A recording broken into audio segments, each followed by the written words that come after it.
Librement Linux, c'est au-delà de Windows.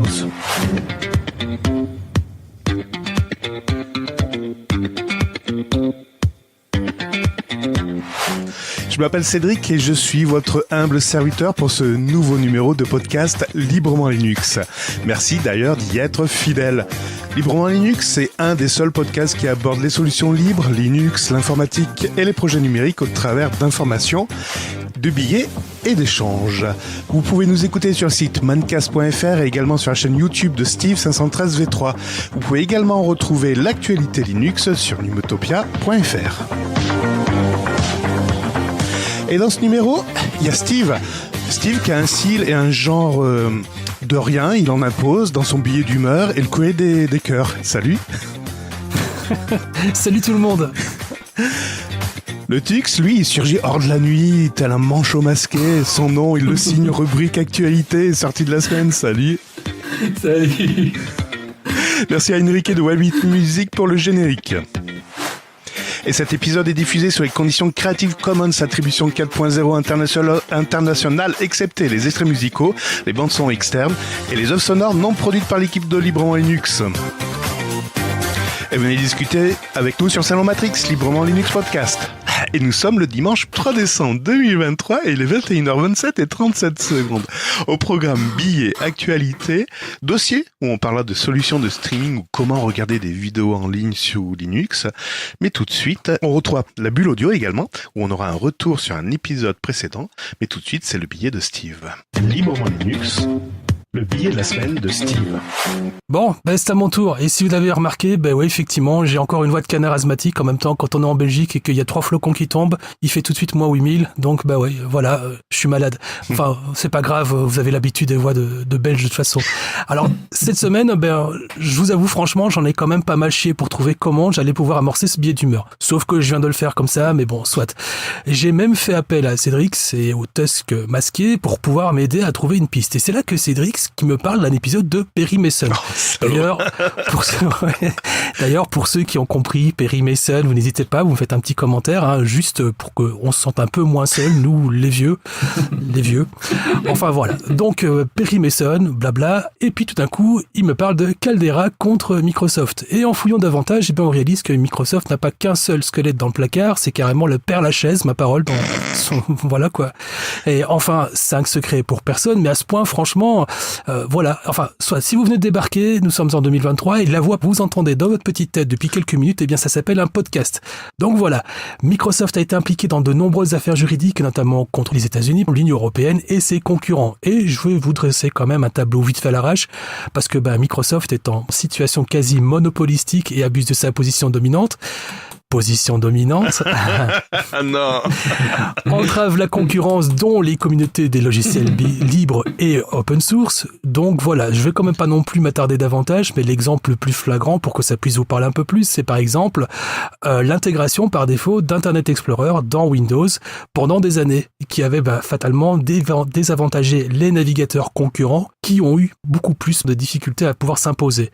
Alors d'ailleurs, à ce sujet-là, Microsoft a même été accusé de développer des produits fermés qui ne répondent pas aux standards. Et donc, ça freine l'émergence de normes ouvertes afin de rendre la migration vers d'autres systèmes plus compliqués. Aux États-Unis, par exemple, la question d'utiliser les lois antitrust fait beaucoup débat d'ailleurs. Donc en fait, je vous fais un petit résumé, c'est la vente liée de Windows avec des PC de constructeurs et on appelle ça effectivement la taxe Windows. Alors notez que ce serait quand même un tout petit peu injuste, je vous avoue, ce serait même limite un peu cracher Glavios sur Microsoft en premier, parce qu'en réalité, Apple vend ses machines Mac et systématiquement on y retrouve, le système d'exploitation macOS, sur lesquels ils prétendent ensuite que de toute façon, on peut quand même installer Linux ou Windows. Enfin, si on veut. Et si on peut, non ? Et si on peut. Oui, parce que en plus de ça, Apple fabrique ses propres machines. Donc là, il y a l'intérêt de Microsoft de pouvoir exploiter cette espèce de faille autour de ce flou juridique. Donc, c'est tout bon pour eux. Et puis, parce qu'après tout, elle est où la limite entre la vente d'un seul produit aux fonctionnalités multiples et la vente liée de 2 produits distincts ? Bon, c'est vrai, je commence à rentrer un petit peu dans Perry Mason. Je vous remets Perry Mason pour que vous puissiez imaginer comment clairement est-ce qu'on est en train de s'embarquer. Et puis, on le sait aussi, Microsoft se les jouait quand même en mode croisade envers les logiciels libres, open source, et notamment Linux, parce que, l'air de rien, Microsoft considère Linux comme une concurrence dangereuse pour le modèle économique monopolistique. Alors, imaginez le dénigrement, les menaces, les intimidations envers les développeurs à propos de brevets, de sabotage technique, de tentatives d'entrave à la concurrence, et puis soudain, comme ça, je sais pas, on change tout d'un coup la politique commerciale et on change même les priorités et les modèles économiques de Microsoft. Alors, pour vous donner un petit dessin, je vous laisse un petit peu imaginer le level de fils de puterie inégalable de Microsoft. En 2001, le patron de Microsoft, Steve Ballmer, qualifie Linux de cancer. 2016, il change d'avis. Si ça, c'est pas mignon quand même. Tu sais pourquoi? Parce qu'en fait, ils ont dû intégrer de l'open source dans leur noyau Windows, non? Ah non, surtout pas. Non, dis pas de mal de Windows. Pardon. Non, c'est qu'ils ont voulu prendre un virage parce qu'ils sentaient que l'informatique allait évoluer, notamment vers le cloud. Donc, ils ont voulu se positionner sur le cloud et que là, ils avaient peut-être quelque chose à jouer avec l'open source parce que leur système n'allait peut-être pas répondre entièrement aux besoins du cloud. Donc, en fait, exit Windows pour s'investir dans l'open source. Et au passage, j'avais racheté GitHub. Oui, c'est pas faux. Enfin, je vais quand même ratisser un peu plus largement pour en venir au bout de cette saga. Par exemple, je vous parle de la suite Office, avec les formats propriétaires comme le .doc, les XLS, les XLT. Microsoft a tout fait pour freiner le développement des formats standards ouverts et donc pas d'intercompatibilité. Les formats propriétaires de Microsoft sont donc illisibles sur les logiciels concurrents, jusqu'à ce que la loi impose le support de formats standards, dont le format Open Document.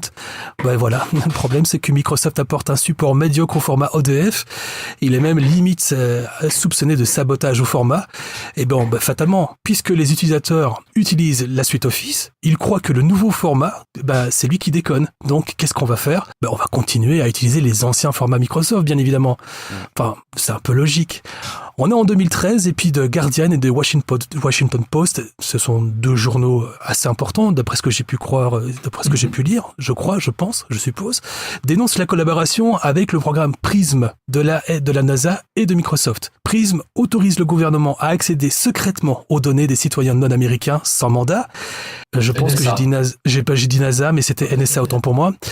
Microsoft a même aidé la NSA à contourner le chiffrement de Outlook.com, donnant ainsi accès aux hotmail.com, aux données stockées sur le OneDrive, et grâce à Skype, la NSA a collecté 3 fois plus d'appels vidéo. Voilà, donc en fait je vous fais un petit dessin et là en fin de compte on n'a même pas encore atteint les 2020, enfin ça vous donne une petite idée. Dans les années 80, Microsoft a même classé des journalistes comme OK, Sketchy ou Need Work et en fait c'était simplement pour cibler les journalistes. Alors par exemple, le but du jeu c'est de dire par exemple les Needs Work, c'est pour tenter de les faire taire, donc voilà quoi. Bon, moi je vous rassure, de toute façon ils ont dû carrément créer une nouvelle catégorie pour moi, ça s'appelait Asshole. Voilà.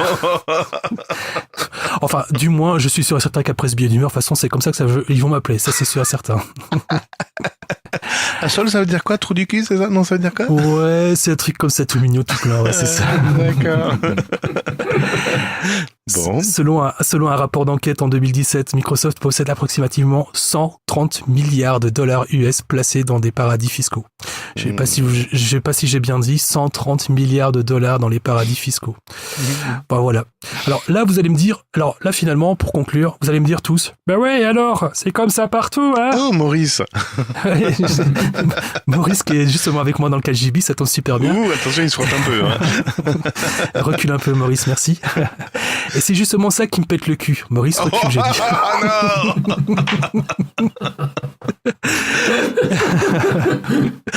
Que ce soit une société qui vante les mérites d'un bon petit déjeuner aux céréales pour bien démarrer la journée, ou une boisson foutrement corrosive pour décalquer la tuyauterie, que ce soit aussi les chaînes de fast-food qui vous garantissent un apport nutritif journalier, mais à côté de ça, qui vous offrent aussi un taux d'obésité en constante évolution et qui risque d'ailleurs d'atteindre plus de la moitié de la population dans les 15 prochaines années. Et je ne fais pas non plus l'apogée des produits miracles pour vous faire pousser vos légumes exempts d'insectes, de vermine, tellement que c'est Le bénéfique Viagra pour votre santé. Hein. Tu mets du... Monsanto. Bah non, Oui, voilà. faire pousser les légumes, tu mets du Viagra. Tu m'as fait peur. Alors oui, bien sûr, à notre échelle, ça va pas changer grand-chose, on est d'accord. Mais je vais quand même terminer par cette fable que Pierre Rabhi m'avait racontée. Là aussi, si vous avez la référence, Rabbi Pierre Jacob. Rabhi, vous n'hésitez pas. Oh putain, c'est là. Mais non, c'était pas lui. Il s'agit d'une légende amérindienne, hein, tout simplement. Alors c'est un incendie qui frappe la forêt et tous les animaux sont en panique. Hein. Ils prennent donc la fuite dans l'espoir de pouvoir sauver chacun leur peau. Hein. Par contre, il y a un petit colibri qui ne renonce absolument pas. Et il va prendre simplement quelques petites gouttes d'eau dans la rivière et puis il fait des va-et-vient pour jeter ces petites gouttelettes d'eau sur le feu. Alors, pendant que le colibri fait des va-et-vient comme ça, il y a un tatou qui est complètement énervé, qui en a complètement ras le cul de le voir comme ça faire des va-et-vient tout le temps. Il lui dit mais qu'est-ce que tu fais toi le colibri putain, tu fais super bien, Maurice. Ouais, merci. Hein. Je peux terminer? Oui, vas-y. Tu pourrais pas éteindre le feu comme ça avec toutes ces petites gouttes d'eau quand même. Et le colibri lui répond tout simplement ouais, je sais, mais moi, je fais ma part. Ouais, donc c'est-à-dire que tout le monde pourrait apporter sa petite goutte pour éteindre le feu. Et peut-être qu'on y arrivera tous ensemble. Putain, Cédric, t'as jamais aussi bien, en tout cas, défini ce biais d'humeur. Bravo. Je suis content, t'as compris. C'est bon. Ben, merci bien. T'as pas parlé de Caldera. Et finalement, j'ai pas parlé de Caldera, non, parce que en fait, dans tout cet amas de confrontation juridique, c'est vrai que Caldera, c'est la petite goutte d'eau aussi. Pas que. Il y a aussi des casseroles au cul de Caldera. Ouais, d'office, mais il y a quand même des torrents de trucs. En fait, j'ai l'impression qu'il y a carrément un budget Microsoft juridiction, tu vois. Enfin voilà quoi, c'est un truc de fou quoi. Voilà. Mais ouais, chercher sur internet Caldera, l'entreprise Caldera, déjà c'est tout un sketch, mais bon. On pourrait y croire que c'est des gentils parce qu'à un moment ils se sont tournés vers Linux, etc. Mais non. Bon bref. Bon merci en tout cas pour ce billet.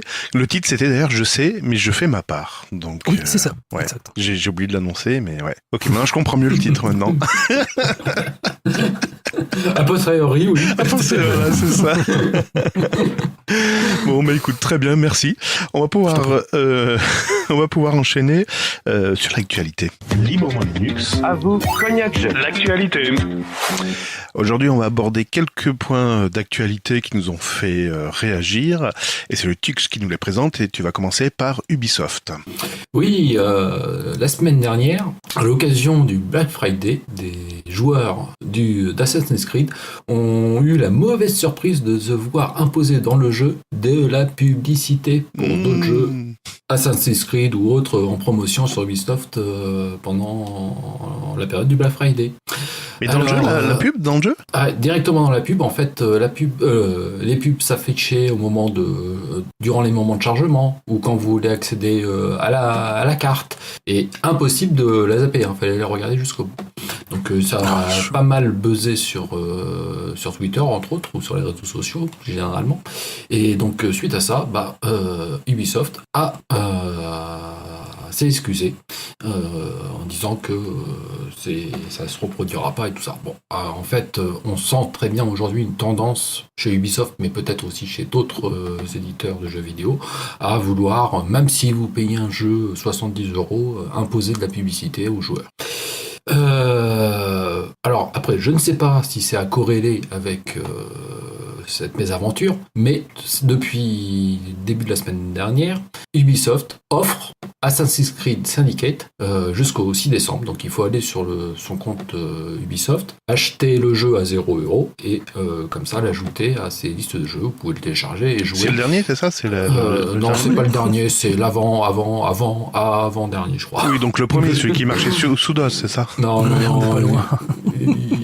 Le dernier, c'est quoi d'ailleurs ? Je sais même pas ce que c'est. Je sais même pas où ils en sont. Mirage. Mirage. Donc le dernier, c'est Mirage qui coûte une 40aine de boules quand même. Et Avant, Assassin's t'avais Creed. Valhalla. Pardon. Et Valhalla, Avant, c'était le ça. précédent. Le précédent, c'était Valhalla, qui était un tout petit peu plus conséquent. Et là, ici, Syndicate, ça doit être un truc, voilà. Moi, je me souviens, je l'avais acheté il y a peut-être, je sais pas, je vais dire 5-6 ans, 2,99 €. Ah ouais. Ouais, donc finalement, tu vois, quand tu cherches un peu en promo, tu le trouves quasiment à 3 balles. Alors là, ici, que Ubisoft s'écrase en excuse en disant, allez, on est généreux, on va vous offrir quand même une des licences Assassin's Creed. Alors, je ne sais pas si c'est pour ça, hein. En tout cas, ou c'est peut-être juste un coup de com', comme ils font de temps en temps. Parce que moi, je me souviens, quand la cathédrale de Notre-Dame de Paris avait brûlé, ils avaient offert un Assassin's Creed aussi. Ouais, si ça se trouve, c'est peut-être eux qui ont foutu le feu aussi à la cathédrale en même temps. Coïncidence? Je ne pense pas. Hein. Tu vois Soyons précis dans les faits, s'il te plaît. Oui, pardon. Unity, c'est celui qu'ils avaient offert. Et Syndicate, il est sorti en 2013. Putain, ça veut dire qu'en fin de compte, il te sort un jeu, il te l'off 10 ans plus tard, gratos, quoi. Voilà, alors qu'il y a 5 ans trop d'ici, généreux. Trop généreux. Il l'offre. Moi, j'ai pris l'offre, puisque c'était gratuit, je me dis autant. Oh bah oui, c'est gratuit, c'est pas cher. Sauf qu'en fait, faut pas compter, contrairement à Unity, quand ils avaient offert tous les DLC étaient inclus dedans, là, on a juste le jeu de base. Donc tous les DLC qui sont, toutes les extensions qui ont été rajoutées depuis, faudra les acheter. Ah oui, non, faut quand même pas pousser non plus. Hein. En même temps, on veut bien t'offrir le support, le jeu de base, donc c'est-à-dire tu fais l'étiquette principale et après tu douilles, quoi. C'est ça. Ouais, bon. C'est magnifique. Par contre, je me pose, moi, j'essaie de regarder un peu plus large. Tout compte fait, ils ont essayé d'insérer de la publicité. Est-ce que c'est clandestin ou pas? Bon, ça, tout est relatif. Mais en fait, on est tellement habitué aujourd'hui à avoir de la pub de partout. Et même quand tu payes, tu vas au cinéma, tu payes ta place de ciné, t'as de la pub. Tu regardes la télé, tu payais la redevance jusqu'à présent, t'avais quand même de la pub. France Inter, normalement, elle était financée également par la redevance. Ils avaient réussi à mettre de la pub. Concrètement, tu as YouTube Premium, tu auras quand même un peu de pub. Donc, Windows, qui normalement devrait être clean, tu fais menu démarrer et t'as de la pub. Tout compte fait, on est cerné par la pub de partout et j'ai envie de dire, ça devient une habitude. Donc, je pense qu'ils se sont excusés, histoire de dire, oui, mea culpa, ou vous avez pas apprécié, mais vous inquiétez pas, on retentera d'ici quelques mois. Mais en plus, je crois que c'était pas la première fois où ils inséraient de la publicité malgré un abonnement ou malgré un achat de jeu. Dans mes souvenirs, il y a déjà quelques années, il y avait déjà eu un scandale avec Ubisoft, encore eux, qui rajoutait ça. Et puis après, il y a aussi, t'achètes un jeu et tu dois payer pour avoir des récompenses ou des trucs comme ça. Alors, je sais pas Ubisoft, je crois que c'était US Game qui avait fait ça. Et c'est pareil, ça avait fait scandale à l'époque. Ouais, ça ne m'étonnerait pas. On est tombé dans un monde où tout doit être gratuit, tout compte fait. Bah non, là c'est même pas gratuit, c'est que t'achètes et en plus de ça, tu payes. Tu continues de payer à l'intérieur. En gros, il y a jamais assez. Alors tu payes, soit avec le... Oui, mais ils vont dire qu'ils te font pas payer le vrai prix, donc c'est pour ça qu'ils sont obligés d'insérer de la pub.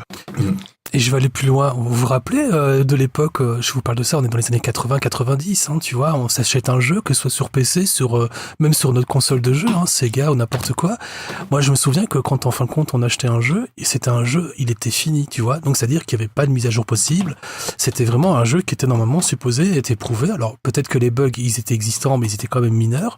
Là, aujourd'hui, en fin de compte, tu sors un jeu, non seulement le jeu on n'a pas l'impression qu'il est terminé, parce qu'en fin de compte, il y a des mises à jour, il y a même des mises à jour avant la sortie du jeu, tu vois. Et en plus de ça, tu dois en plus de ça payer un supplément pour pouvoir obtenir des DLC. Et quand c'est pas fini, effectivement, tu te gratifies aussi une fois de temps en temps de publicité, quoi, tu vois. Et finalement, au prix où tu payes ton jeu, bon, maintenant tu vas me dire après avec l'index, peut-être qu'il y a des choses qui changent un peu, mais finalement, on paye quand même super cher au final le produit quand on l'achète aujourd'hui, tu vois, 80 balles un jeu, et des fois on tombe vraiment sur des merdes qui sont pas terminées, quoi. Oui, c'est ce qu'on essaye de te faire croire, que tout compte fait c'est gratuit ou c'est très peu cher, mais tout compte fait tu vas raquer pour payer le vrai prix. Et en fait, il aurait fallu peut-être payer 150 €, mais si tu annonces tout de suite que ton produit coûte 150 €, personne ne l'achètera. C'est vrai. Alors, je sais pas si vous avez vu, mais il y a un jeu, les Sims, qui est tombé depuis quelques mois, gratuit, offert. Et en fait, il y avait des gens qui avaient fait le calcul. Si on devait acheter l'intégralité des extensions des sites, parce que le jeu basique, on fait pas grand chose en fait finalement dedans, on en avait pour plus de 800 €. Si on achetait toutes les extensions jusqu'à, alors je sais pas, il y en a peut-être qui sont sortis depuis, donc c'est peut-être augmenté. C'était en 2021. 800 € en 2021, si on devait acheter toutes les extensions des Sims pour avoir le jeu complet, on en avait pour plus de 800 €. Putain, ça fait mal. Hein. C'est énorme. Alors là, ils sont gentils, ils disent maintenant vous êtes le jeu de base, il est gratuit, mais par contre derrière on sait que vous avez encore 750 € que vous pouvez débourser pour avoir les extensions, etc. Énorme. Les éditeurs ont compris qu'ils se feront de l'argent du beurre, soit de l'argent du beurre, oui. Ils se feront du beurre, soit sur le prix, soit en abonnement, soit en faisant payer des add-ons ou des choses comme ça. Et puis alors après, là tu parlais de jeux où on est obligé d'avoir des mises à jour et le jeu n'est pas terminé. Ce que je trouve aussi génial chez Ubisoft, c'est qu'ils ont inventé les passes. Les saisons 1, saison 2, saison 3. En fait, tu achètes ton jeu, tu peux jouer avec pendant 8 heures, et en fait, tu es obligé d'attendre la saison 2 et de racheter le jeu quasiment au même prix que comme ça. Il y avait comme ça pour sur avoir, tu l'as sur Far Cry, tu l'as sur plusieurs jeux Ubisoft, tu as ce truc-là où en fait tu achètes un jeu, tu te dis, oh, je vais pouvoir y jouer plus longtemps. Alors, en fait, non, parce que l'histoire est toute courte. Il faut que tu achètes un an après l'extension qui te permette de continuer l'histoire. Je trouvais ça frustrant. Oh là là. Et puis en plus, tu payes 40 € ou 60 € ta première version. Pareil, l'extension passe là, ou je sais pas quoi, à des prix très élevés. Avant, un DLC c'était 5 €. Maintenant, un DLC c'est le prix du jeu neuf, quoi. Oh là là. Sur ces bonnes paroles, on va enchaîner, hein. Allez, hop. Bug Bounty sur France Connect. Ouais, je sais pas s'il y a beaucoup de hackers, de spécialistes en sécurité qui nous écoutent, mais pour ceux qui veulent se faire un peu d'argent, il y a la DINUM, donc la Direction interministérielle du numérique, qui vient de lancer un bug bounty sur la plateforme Yes We Hack qui cible France Connect. Donc le programme se décompose selon 3 types de failles précises à repérer au sein de France Connect. Donc une exfiltration des données de l'utilisateur, l'utilisation abusive de l'identité de l'utilisateur ou la redirection des utilisateurs vers des sites malveillants. Et les primes, elles vont de 100 à 2000 €. Non, pas 2000. Non, il y a plus. 2000, 20 000 €. Pardon. Oui, c'est ce que j'avais dit. 20 000 €. Excusez-moi. Alors, le France Connect, pour ceux qui s'en souviennent, c'est l'authentification. Oui, c'est ça, l'authentification de la personne. Donc, l'authentification, c'est je m'identifie et je prouve que c'est bien moi. Donc en fait, on voit bien que Yes We Hack, en tout cas le bug bounty, est vraiment orienté sur l'identité de la personne. Et en effet, j'avais noté moi que il fallait que tu puisses prouver que tu aies pris l'identité d'une autre personne, ou même pire, générer une fausse identité pour pouvoir t'inscrire sur France Connect. Donc voilà, le challenge est à ce niveau-là, c'est pour éprouver donc la partie authentification. En sachant qu'il y a pas mal d'entités qui s'appuient dessus. Il y a la quasiment CAF. tous les services de l'État, des impôts, la CAF, Pôle emploi, Amélie, en France. Hein, ouais. De mémoire, à un moment, la CAF avait été déconnectée de France Connect parce qu'ils avaient des soucis à ce niveau-là pour vérifier l'identité des individus. Ouais. Voilà, c'est un service qui... moi je trouve que c'est une bonne idée de s'assurer que le service qui est poussé pour les utilisateurs à être utilisé pour s'authentifier sur tous les sites gouvernementaux ou administratifs, on teste sa robustesse. Très bien. Non, très bien. Très bien. Vous avez pas ça en Belgique, hein? Non, enfin je crois pas. Non, nous, nos produits sont sûrs directement d'entrée de jeu. Vous avez une puce dans la carte d'identité, c'est ça? Vous l'utilisez, c'est ça? Ouais, c'est ça. Oui, bon, je pense que oui. Et ça marche. Enfin, dis-moi, je pense. On reparlera des produits sûrs un peu plus tard. Oui, mais Made in Belgium, on sait pas ce que c'est, les gars. Mais Made in France, c'est pas forcément mieux. Hein. Tant qu'il y a le drapeau bleu, blanc, rouge, écoute, c'est sûr. C'est français. Ouais, c'est ça. On va voir ça bientôt. Ouais. Bon, allez, next. plainte contre Facebook et Instagram payant en Europe. Comment ça, c'est payant maintenant? Je croyais que Facebook devait toujours être gratuit. Non, c'est payant parce qu'en fait, ils nous prennent en otage. Bon, refaire un peu l'histoire. Le 28 novembre dernier, l'organisation NIOB, donc, qui est une organisation autrichienne qui est très vigilante sur la vie privée et sur le respect de la RGPD par les GAFAM, avait déposé une plainte auprès de leur CNIL en Autriche, arguant que la décision de Meta de faire payer ses utilisateurs désireux de ne pas être pistés était contraire au droit européen. Mais l'histoire ne s'arrête pas là. Le 30 novembre, jeudi dernier, 19 organismes répartis dans 16 pays européens ont eux aussi décidé de déposer une plainte. Donc ils se sont associés. La plainte a été déposée par le Bureau européen des unions des consommateurs, BEUC, qui est un organisme qui les regroupe tous pour protéger les données utilisateurs, qui s'assure que les utilisateurs les utilisateurs européens et les consommateurs ont bien leurs données protégées par les acheteurs en ligne ou les services proposés en ligne. Alors, pour cette plainte, en fait, les différents arguments de la BEUC, c'est que Meta utiliserait une pratique agressive au sens de droit européen des consommateurs, et à travers leur insistance et en créant un sentiment d'urgence, Meta pousse le consommateur vers un choix qu'ils ne veulent pas faire. C'est donc un choix trompeur dans la mesure où les données vont être continuées en plus à être collectées et utilisées, même si ce n'est plus à des fins publicitaires. D'autre part, la BCE accuse Meta de fournir une information trompeuse et incomplète, l'option gratuite ne l'étant pas puisque les consommateurs rétribuent Meta avec leurs données personnelles. Enfin, dernier argument avancé, c'est que le pouvoir de marché exercé par Meta est tel que le service proposé par l'entreprise que le choix donc pour les utilisateurs est faussé. S'ils quittent ces services, ils perdront toute interaction sociale construite depuis de longues années et des contacts. Voilà quoi, c'est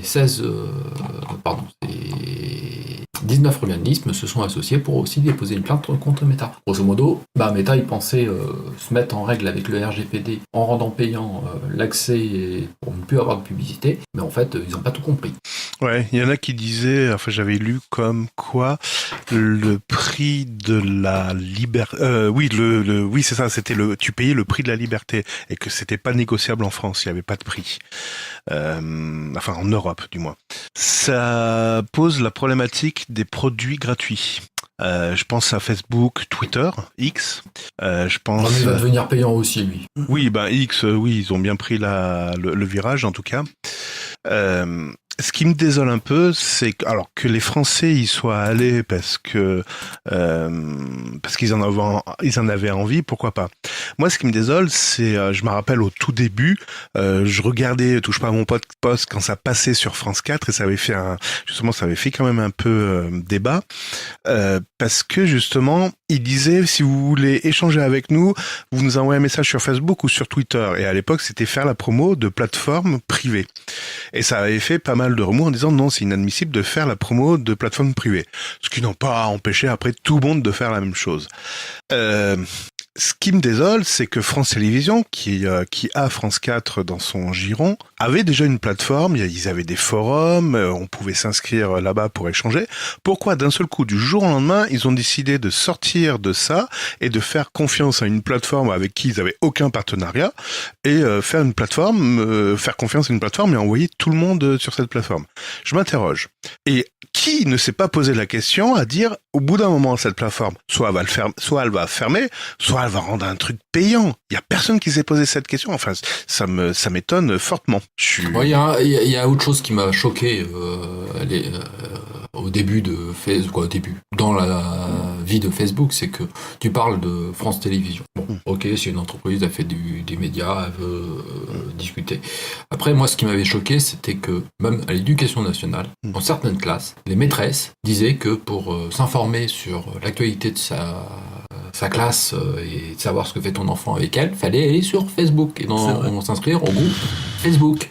Et là, je me dis, il y a quand même un problème, parce qu'on est l'éducation nationale, pourquoi ils mettent pas en place des plateformes auto-hébergées par l'infrastructure, et puis c'est pas comme si toi ou moi on faisait un auto-hébergement, là c'est auto-hébergé par l'État français pour discuter et sans qu'on aille sur Facebook pour pouvoir avoir des informations sur son école ou sur ce que fait ton gamin à l'école. Bah voilà. Nous en Belgique on a une solution pour ça. Ouais, je te jure. On appelle ça un journal de classe. Oui. Non, mais c'est déconné, mais c'est vrai, franchement, tu t'imagines qu'en réalité, effectivement, on a été victime de ça aussi. Certaines profs disaient, ah ben oui, venez voir les activités de vos enfants, on va poster des photos, machin. Alors, je précise, je généralise pas, mais c'est arrivé dans certaines classes. Ouais, mais t'inquiète pas, ça arrive dans beaucoup de classes, hein, vraiment, c'est vraiment déconné sévère, quoi. Enfin. Mais moi, voilà, après, il y a toujours le carnet de correspondance, nous on appelle ça comme ça en France, carnet de correspondance, on permet ça, mais t'as ton gamin ou ta gamine partait en classe verte, bah, si tu voulais voir les photos qu'il prenait pendant la classe verte et de savoir ce qu'il faisait, bah là fallait se connecter. C'était une collègue qui avait eu son gamin qui me disait mais comment on fait pour créer un compte Facebook? Moi j'en ai pas parce que je veux avoir des informations sur ce qui se passe pendant la classe verte et faut que j'aille voir dans le groupe Facebook que la maîtresse a créé. Moi ça m'horripile. Ça m'horripile d'envoyer des gens sur des plateformes, sur les GAFAM, surtout que ça fait un moment qu'on en parle et je comprends pas que ça dérange pas les gens. Ça m'horripile. Après, il y a parce qu'on va me parler sûrement de Pronote, etc. En me disant ouais mais Pronote c'est la même chose, c'est privé. Alors déjà c'est privé et français, déjà voilà. On va rester un peu chauvin s'il vous plaît. Et quand bien même on a le droit d'utiliser des solutions privées, mais de croire que cela c'était gratuit et que j'ai envie de dire l'utilisation va rester linéaire sans faire de vagues, etc. Mais c'était couru d'avance. C'est dirigé par des Américains avec une politique américaine et avec une culture américaine. On a bien vu ce que ça donnait Twitter, c'est devenu n'importe quoi, c'est même devenu immonde. Et Facebook, j'ai envie de dire, c'est pas mieux. Bon, je comprends pas comment, voilà. Enfin, on a une responsabilité quelque part quand on demande les gens d'inscrire sur un site. Enfin, il faut y réfléchir à deux fois, je pense. Carrément. Donc ça voudrait dire qu'en plus de ça, non, je vais pas dire ça parce que sinon c'est. Mais par contre, une autre réflexion que je me faisais, comment tu faisais toi, Cédric, quand tu partais en classe de neige ou en classe verte ou en excursion comme ça?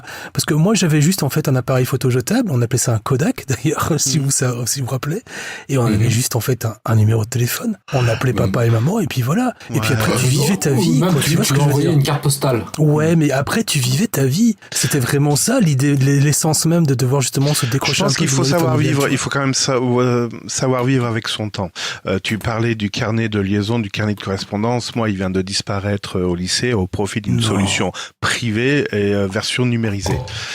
Tout simplement, c'est parti du constat que le fournisseur ne pouvait plus fournir les 1100 carnets de correspondance. En fait, on s'est retrouvé à la rentrée de septembre sans carnet de correspondance. Donc, le lycée a mis 3 mois avant de basculer sur la version numérique de Pronote. Bon, voilà, ça c'est la petite blague. Donc pendant 3 mois, je te raconte même pas comment justifier les absences et les retards. Bon, bref. Parenthèse fermée. Tout ça, j'ai perdu le fil. Je sais plus où je voulais. Ah si. En fait, il faut savoir vivre avec son temps. Tu peux pas non plus dire on va continuer à envoyer des cartes postales ou faire des instantanés ou développer la pellicule. Il y a un moment, il faut savoir vivre avec son temps. Mais en tant qu'enseignant, ce que disait Steve, c'est qu'à un moment donné, ton gamin il part 15 jours en classe verte. Bah, il vit sa vie. Et après, on retourne à la classe verte. Ah oui, l'hyperconnectivité. Oui, l'hyperconnectivité. Ouais. Oui, c'est vrai. Oui, j'avais pas vu ça comme ça. Après, bon, c'est vrai, hein, j'ai arrêté de développer mes photos moi-même dans ma cave depuis que j'ai laissé les cadavres des petites vieilles comme ça. Mais enfin, je veux dire, ça va, j'ai un peu évolué. Maintenant, je numérise mes photos, donc ça va un peu mieux. Mais voilà. Enfin, tu les scannes? Non. En fait, il les affiche sur l'écran, il les prend en photo et il redéveloppe les photos. Exactement, ça va tellement plus vite que de devoir passer 2 heures avec les cadavres en putréfaction dans la cave des petites vieilles, c'est bon, quoi. Bon, très bien. Mais bon, ouais, arrêtez d'utiliser des solutions soi-disant gratuites. Réfléchissez à deux fois. Et pour terminer, chers professionnels, chers amis professionnels, quand vous me dites oui, il faut bien respecter le RGPD, et vous voulez stocker vos données où? Sur Microsoft Azure? Très bien. Allez, on va pas se poser plus de questions. Next. Olvid, dis-nous tout, le Tux. Je suis sûr que ça parle à tout le monde, Olvid. Non, c'est mais pas évidemment, Covid, on s'en Olvid. sert tous les jours dans ma cuisine. Oui. Rien à voir avec Ovidie. Oh. Non plus, rien à voir. Non, c'est bien Olvid. Il n'y a pas de faute d'orthographe. c'est bien, vous avez bien lu.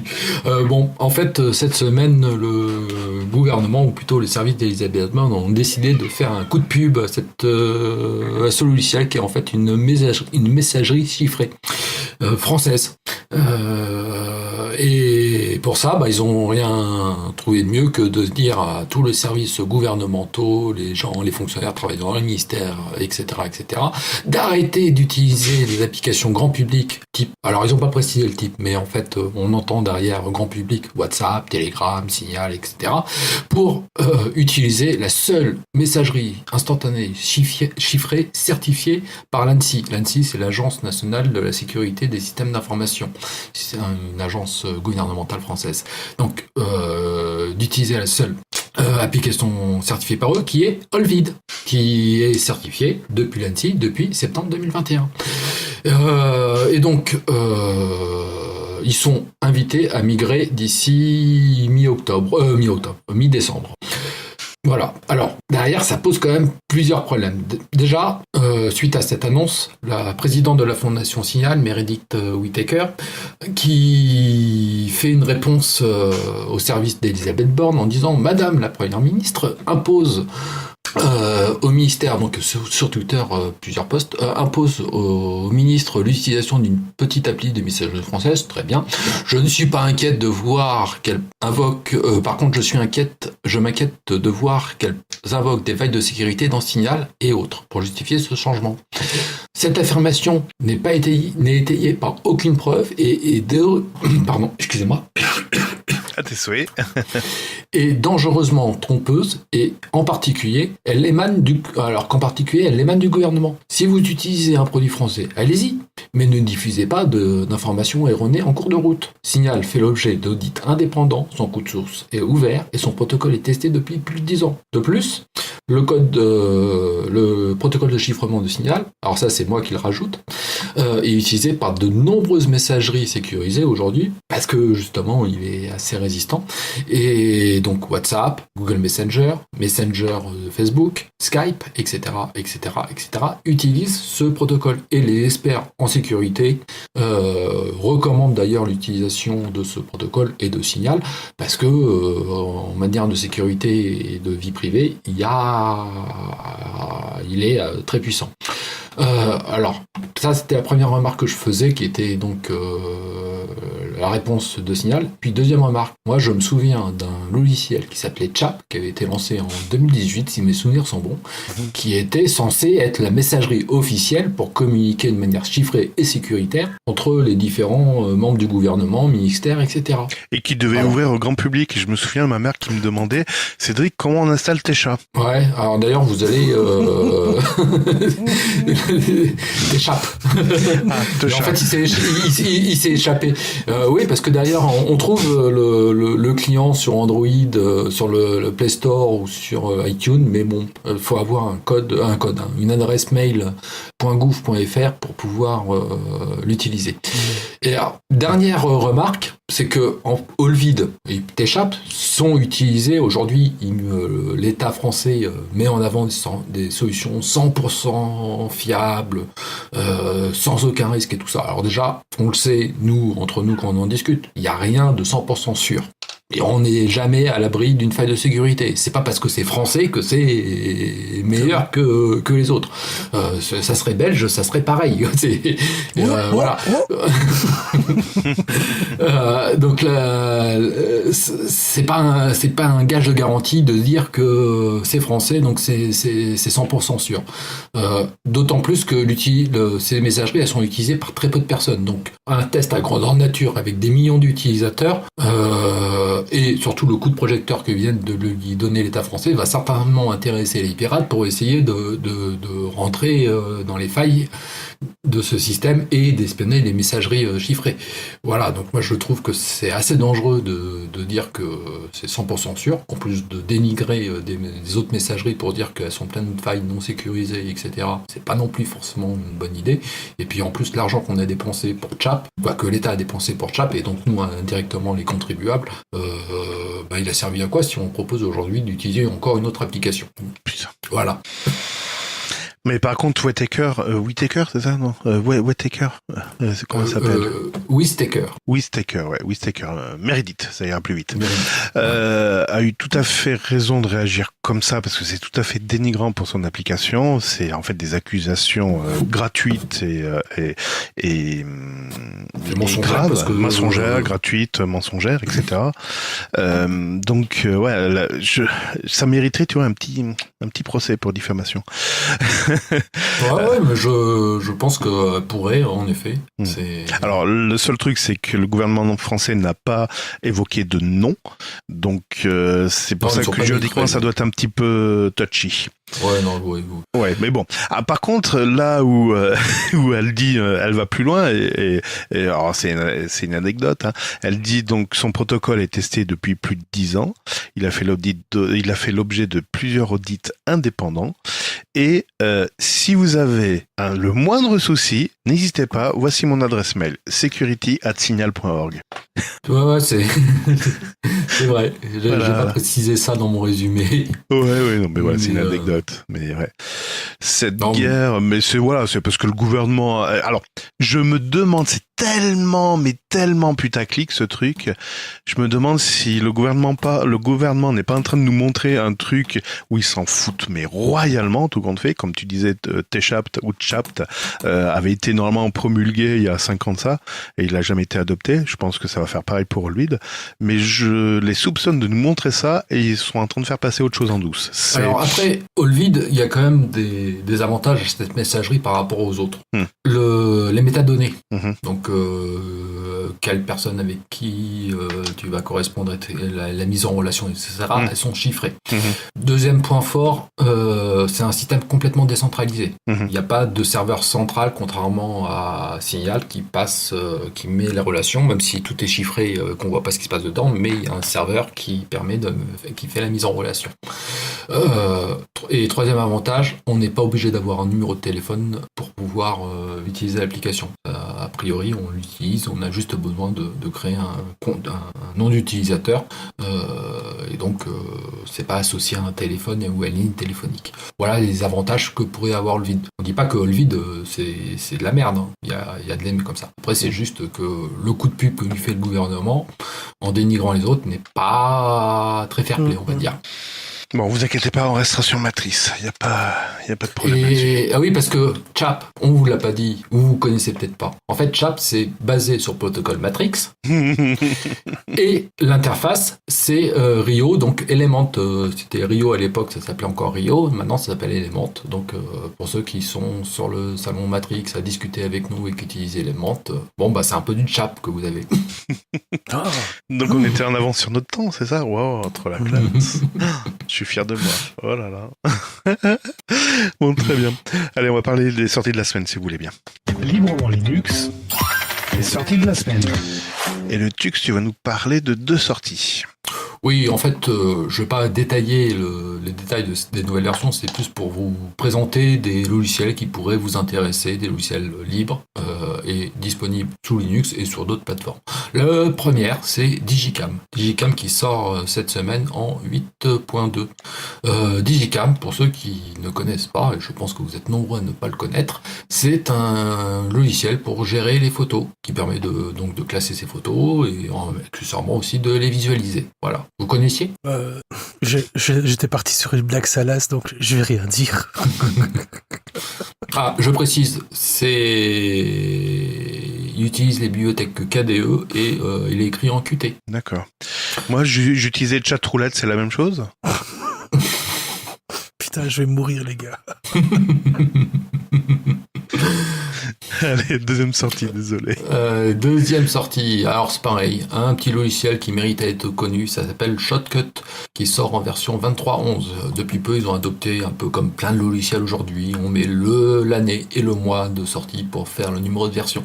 Donc Shotcut, c'est un logiciel de montage vidéo qui est un digne concurrent d'une autre solution open source que j'apprécie beaucoup pour faire du montage vidéo sous Linux, qui est KDE Enlive. À la différence de KDE Enlive,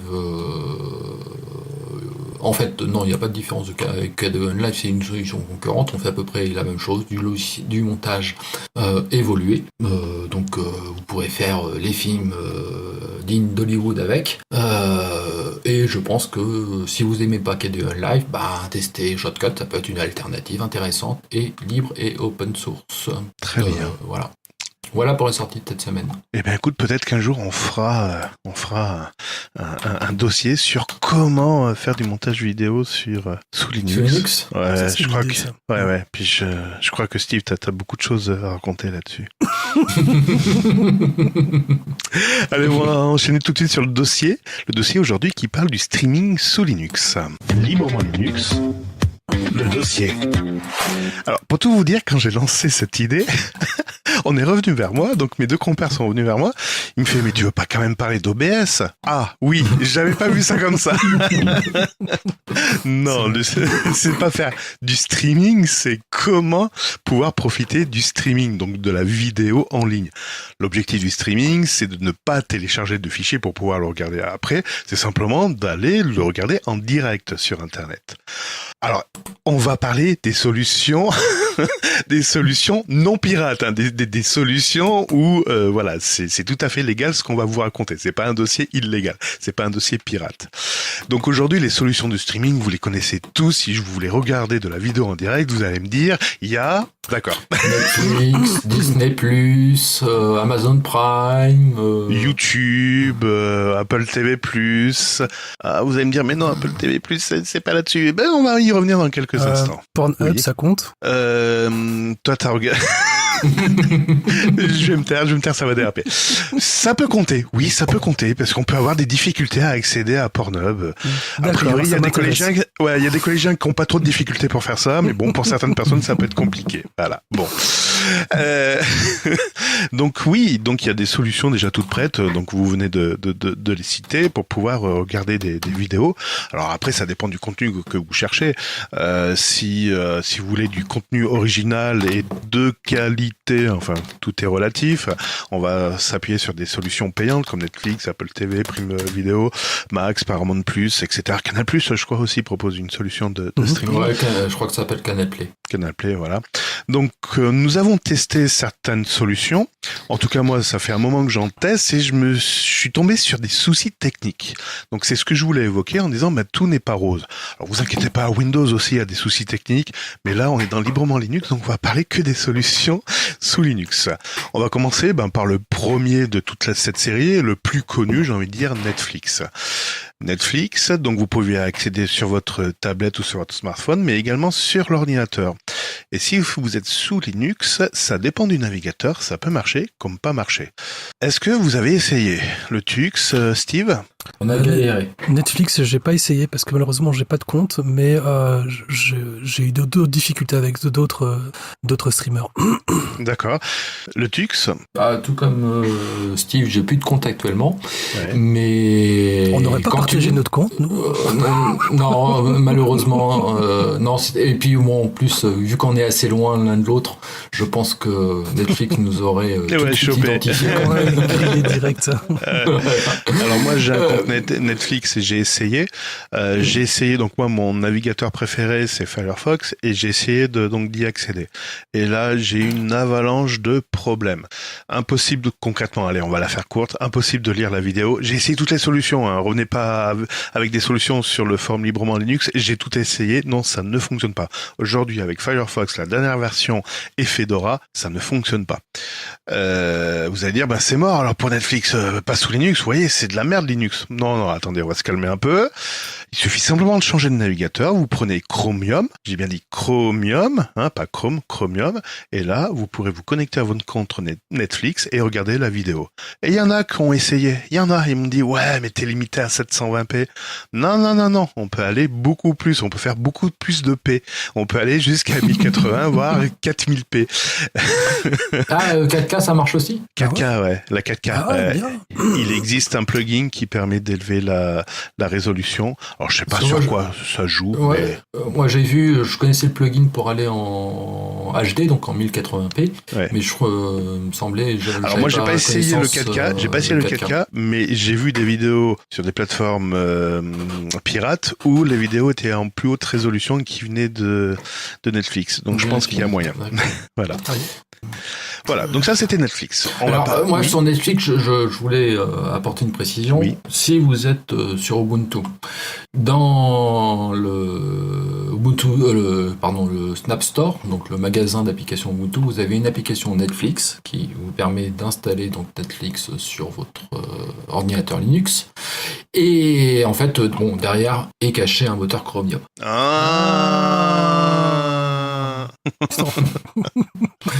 Mais là, vous avez une appli qui s'appelle Netflix et vous n'avez pas besoin de lancer Chromium pour ça. Alors attention, Netflix ne valide pas le fonctionnement sur certaines plateformes. Je le sais parce que j'avais essayé Netflix, vous savez, à un moment, c'était la folie des petits boîtiers qui se mettaient à côté de la télé, qui étaient basés sur Android et qui permettaient notamment, entre autres, d'avoir Netflix. Et un jour, ça s'est mis à déconner, Netflix ne fonctionnait plus, donc j'ai appelé le support Netflix, où j'étais abonné, et donc quand ils m'ont demandé sur quelle plateforme je regardais ça et tout ça, ils me disaient non mais c'est pas supporté. Alors j'avais essayé de forcer le pas, hein. J'avais dit mais attendez c'est de l'Android, vous êtes compatible Android. Mais oui non mais en fait on valide Android mais on valide également le matériel qui est derrière. Donc ils essayent d'être compatibles avec tout ce qui est Android. Et là ils m'expliquaient en plus non ce sont pas des versions officielles d'Android. Google ne supporte pas ce genre de matériel. Donc c'est mort, laissez tomber. Donc si vous avez une solution alambiquée qui fonctionne mais qui n'est pas officiellement supportée par Netflix, n'espérez pas d'avoir cette solution vita aeternam. Voilà, on peut avoir des soucis. Et attention, il existait il y a quelque temps une extension de Netflix dans Kodi. Aujourd'hui, elle n'est plus proposée dans les dépôts officiels. Donc, si vous arrivez à trouver une extension Kodi pour Netflix et tout ça, attention, c'est pas du tout officiel, c'est pas du tout supporté ni par les équipes de Kodi ni par Netflix. Donc, à vos risques et périls. On va, si vous voulez bien, enchaîner sur Apple TV+. Quelqu'un a essayé ? Non, malheureusement. Non, personne. Moi non plus. Suivant. Alors si, j'ai essayé pour le dossier parce que je me suis quand même un peu intéressé. J'ai un compte Apple pour d'autres raisons et donc j'ai voulu regarder une vidéo de démonstration. On a le droit à quelques vidéos sur Apple TV+. Et à ma grande surprise, ça fonctionne pas sur Firefox en mode privé.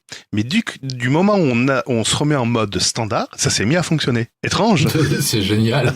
Étrange, voilà. Donc sous Firefox, Apple TV+ fonctionne. Voilà. Donc, ça voudrait dire que ils attendent de pouvoir déposer des petits cookies, des petits identifiants pour pouvoir nous suivre.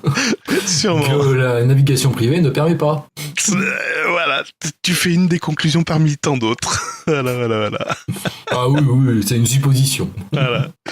On va enchaîner sur Prime Video, qui est la plateforme proposée par Amazon. Donc, si vous avez un compte Amazon Prime, vous pouvez bénéficier gratuitement de l'offre Prime Video. Alors, attention, dans l'offre Prime Video, tout ce qui vous est proposé n'est pas forcément accessible. Des fois, certaines vidéos ou certains contenus, on est obligé de rajouter, de rallonger un petit peu ou de payer à la séance. Voilà. Et ce qui est très énervant dans ce catalogue, c'est que tout est mélangé. Et tu sais jamais s'il va falloir payer en plus ou si c'est inclus dans ton offre. Bon.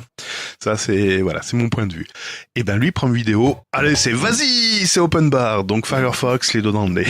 Voilà. Et ben justement, par contre, tu vois, c'est marrant parce que toi, tu as eu sur ta distribution Linux, je sais pas sur laquelle tu étais pour faire fonctionner Fedora. Sur Fedora. Moi, à l'inverse, au moment où, en fin de compte, on a parlé justement de ce dossier, j'étais sur une distribution basée sur Arch Linux. Et par défaut, c'était Firefox qui était dessus. Eh bien, je n'étais pas parvenu à, en tout cas, lancer effectivement mon Prime Video.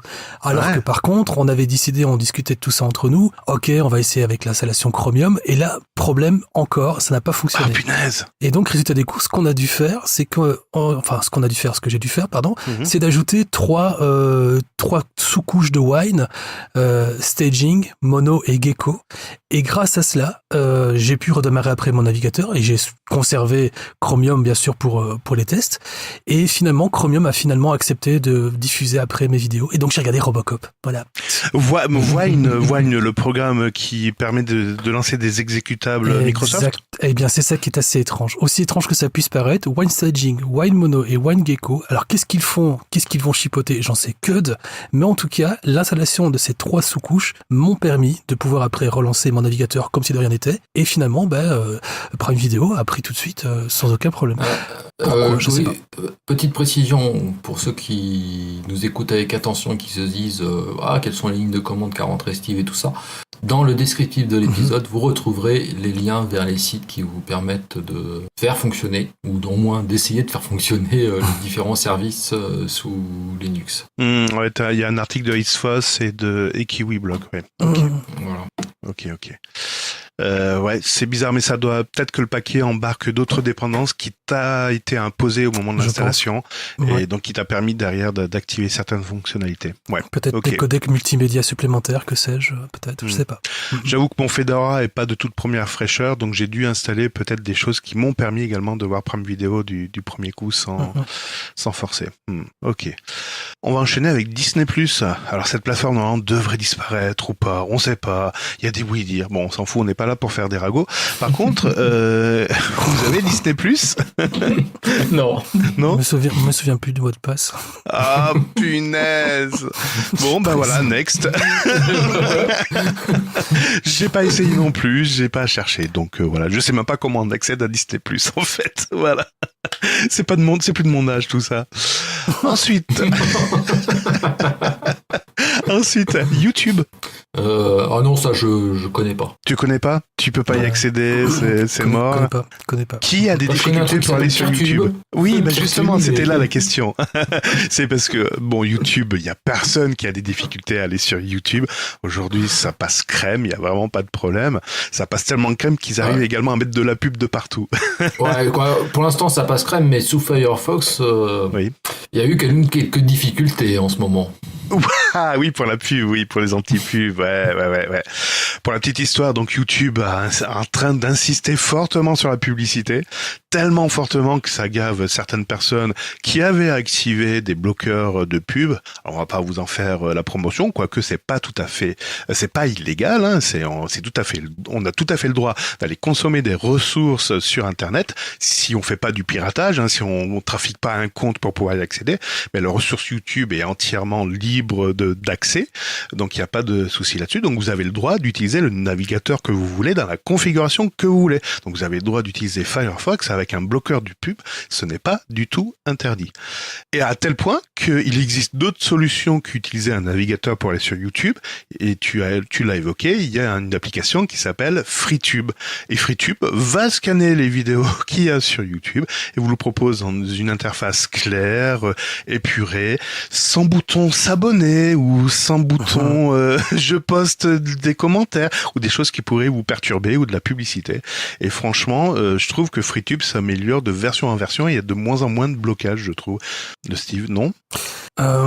J'avoue franchement que j'ai pas eu l'occasion d'essayer, mais très intéressant. Mais par contre, c'est vrai que comme tu dis, enfin moi pour ma part, je peux pas non plus cracher dans la soupe parce que c'est vrai que je suis quand même sur ma chaîne YouTube. Et fatalement, c'est grâce aux publicités que je touche un peu ma bille.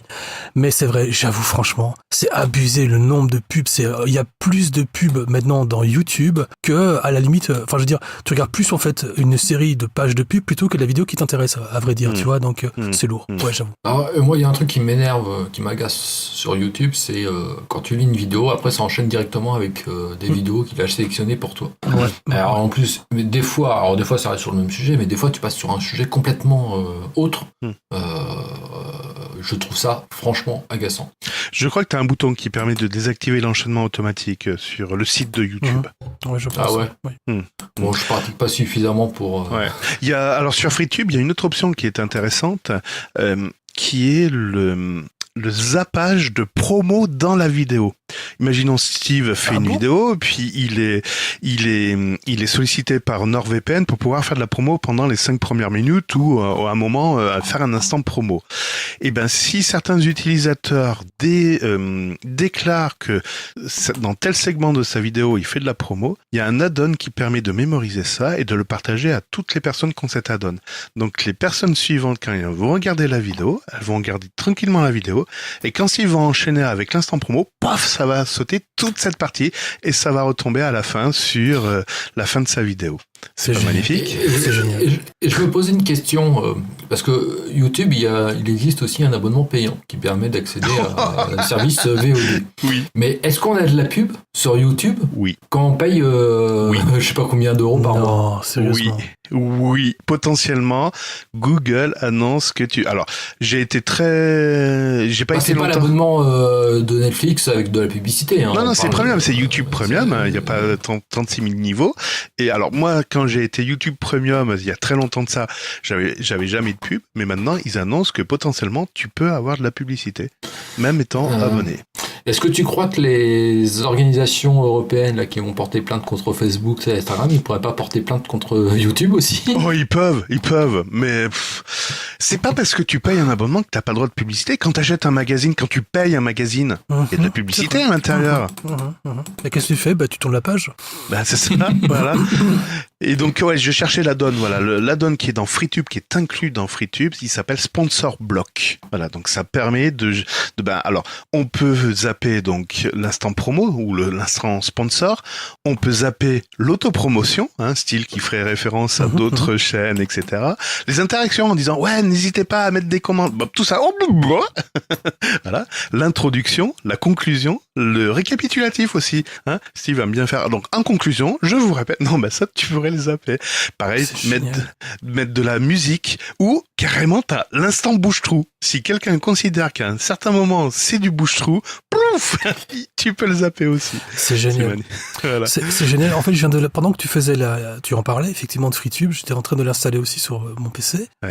Putain, l'application, elle est super légère en plus. Et c'est vrai qu'effectivement, c'est une page, voilà, tu fais la recherche de Steve 513V3, par exemple. Et sur quoi tu tombes? Sur moi. Librement Linux.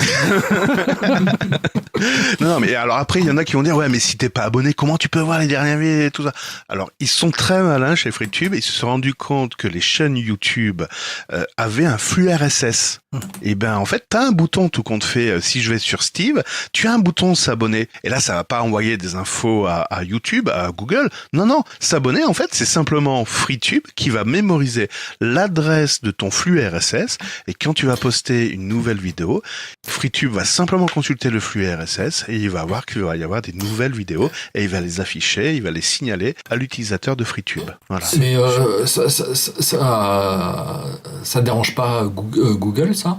Alors, certainement. Si, ça dérange dans la mesure où ils peuvent pas pister, ils peuvent pas suivre, ils peuvent rien faire. Non, mais je pose la question parce qu'il y a une extension qui s'appelait Download YouTube. Je sais plus comment Oui, ça qui a s'appelle. été strikée, Qui a été interdite, ces comptes ont été fermés en Allemagne, et donc le code source ayant été hébergé en Allemagne, le projet GitHub a été fermé, quoi. Aujourd'hui, c'est un peu la galère pour la retrouver, donc je me dis, alors, ils ont réussi à si tu veux, on en parlera dans un autre numéro de cette extension parce qu'il y en a une nouvelle qui est apparue, tout compte fait. Je le sais parce qu'en fait, je m'appuie sur cette solution qui s'appuie sur le flux RSS pour télécharger automatiquement les vidéos. Oups, j'en ai trop dit, excusez-moi. Mais tout ça, en fait, eux, ils avaient fait le faux pas d'héberger. Alors, je crois qu'ils avaient proposé un service d'hébergement temporaire de la musique, en fait. Et c'est les majors qui ont porté le coup fatal à cette extension. Voilà. Ouais, c'est un peu logique aussi, là. Ouais. C'est ça. En fait, c'est pas parce que tu as, comme je dis, les informations qui sont sur YouTube sont accessibles sans abonnement, sans rien. Il n'y a pas de piratage à ce niveau-là. Hein. Ça crée pas un faux compte. Non. Ça utilise des ressources qui sont disponibles sur Internet. Il n'y a aucune loi qui t'impose à utiliser Google Chrome pour aller sur YouTube. Tu peux utiliser le navigateur que tu veux, le logiciel que tu veux, la ligne de commande que tu veux. Je vous rappelle qu'en ligne de commande, Curl va aller lire les infos qui sont sur Internet. Donc, il n'y a rien qui t'interdit d'utiliser ce genre de produits, de programmes. Là où ils se sont fait planter, je le répète, c'est parce qu'ils ont fait de l'hébergement de musique. Et là, c'est du moment où tu stockes, ça y est, t'es emmerdé. Donc c'est pour ça qu'ils se sont fait planter. Donc FreeTube, non, on n'a pas d'inquiétude. Alors Google essaye de faire pression, évidemment, parce que quand je clique sur s'abonner, c'est simplement une mémorisation d'un fichier XML. Google, lui, il a aucune visibilité là-dessus. Il peut pas imposer sa pub parce que pareil, il y a du filtrage. Enfin, ils sont très emmerdés. Ils essayent de faire pression, en tout cas. Voilà ce que j'avais à dire. Vous vouliez rajouter d'autres choses? Vous avez fait d'autres tests? Non, après, je me posais la question sur HBO Max, donc maintenant ça s'appelle Max, je crois. Mais en fait, en France, je sais pas s'ils ont finalement été disponibles. Parce que c'était pas OBS, OBS, c'était pas. Ouais, c'est ça. OCS qui reprenait. Mais il était question à un moment donné d'ouvrir le service de streaming dessus. Par contre, il y a Paramount Plus qui est accessible actuellement en France, mais j'ai pas testé, donc je sais pas. Il y a Warner TV, je crois aussi, qui propose un service de streaming pour regarder ses séries et ses films. Mais il y en a d'autres, on aurait pu parler également, Molotov également. Oui. Alors Molotov, ils ont directement un app image qui permet de lire les vidéos sur Linux, ça marche plutôt pas mal. Après, je ne l'ai pas testé, mais il n'existe plus, il y avait Salto. Ouais. Oui. Et bon, ça n'existe plus. Par contre, derrière, il faudra voir est-ce que TF1+, et le truc de France Télévisions Plus, je sais pas comment ça s'appelle, marche. Je n'ai pas testé. Ouais. Après, il y a plein d'autres solutions que, évidemment, je n'ai pas pu tester. J'ai pas pu avoir de retour. Donc après, c'est très compliqué. Il y a tous les services de replay. On pourrait parler de M6, etc., etc. Alors ça marche. Oui. Mais le problème, c'est que derrière, il faut pas de bloqueur de publicité. Il faut s'inscrire. Faut s'inscrire obligatoirement. Faut s'inscrire. Et il faut être domicilié en France. Ou alors il faut avoir une IP. Ou alors oui, française. c'est ça. Parce que fatalement, moi, tu peux laisser tomber TF1, M6 et compagnie en Belgique. Que dalle, les gars. Oh, tu te branches au cul de VH, t'es en France. C'est pas faux. Bon, ok, très bien. Ben, c'est parfait, on va pouvoir conclure là-dessus, non? Bah, pourquoi pas, j'ai envie de te dire. Hein. Ouais, parce que ça fait un peu plus d'une heure. Le répondeur, oui, c'est ça, le répondeur. On en parlera au prochain numéro, si vous voulez bien. Oui, d'accord. Ouais. C'est lui qui nous a laissé un message, j'espère qu'il sera pas vexé. Je lui en parlerai cette semaine. Je lui demanderai. D'accord. Enfin, si j'arrive à monter maintenant. Alors, je devais monter à Paris pour l'Open Source Experience. Et je viens d'avoir un message de mon hôtelier qui me dit « Bonjour, nous sommes dans le requête de vous annoncer qu'on ne pourra pas maintenir votre réservation. » À 48 heures de mon arrivée, franchement, je suis un peu énervé. C'est pour ça que je bafouillais en début d'émission, parce que j'ai eu ça en début d'émission.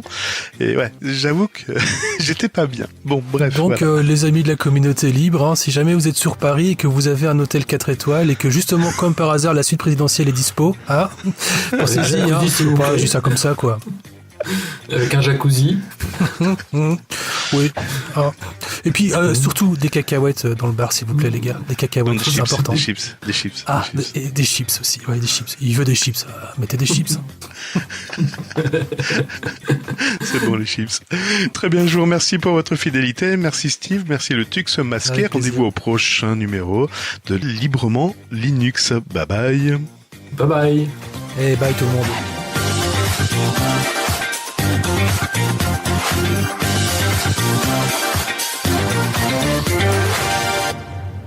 Et vous savez quoi les gars, je pèle, mais alors là il fait moins 8500 degrés ici en Belgique, j'ai les doigts de pied des glaçons. J'ai mal pour toi.